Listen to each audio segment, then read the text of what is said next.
നമ്മുടെ വാക്കിന് വില കൽപ്പിക്കാത്ത ഇടങ്ങളിലെല്ലാം മൗനം തന്നെയാണ് നമുക്ക് അനിവാര്യം. നമ്മുടെ അഭിപ്രായങ്ങൾക്ക് വിലയുള്ള ഇടങ്ങളിലെല്ലാം മൗനം കൈവെടിഞ്ഞ് എപ്പോഴും നമ്മൾ നമ്മുടെ ശബ്ദത്തെ, നമ്മുടെ വാക്കിനെ ഉയർത്തുകയാണ് ചെയ്യേണ്ടത്.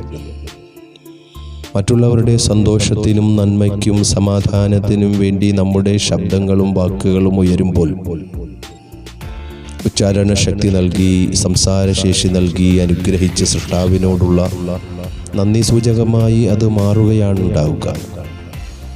ചിലയിടങ്ങളിൽ ചിലർക്ക് നമ്മുടെ ശബ്ദം അലോസരമാകുമ്പോഴും മറ്റു പലയിടങ്ങളിലും മറ്റു പലർക്കും നമ്മുടെ ശബ്ദം കൊണ്ട് സ്വാന്തനത്തിൻ്റെ, സ്നേഹത്തിൻ്റെ, സമാധാനത്തിൻ്റെ 1000 മനോഹര ഗസൽഗാന സംഗീതം പോലെ അവരുടെ മനസ്സിൽ തറയ്ക്കുകയും അത് പരന്നൊഴുകിക്കൊണ്ടിരിക്കുകയുമാണ് ചെയ്യുക.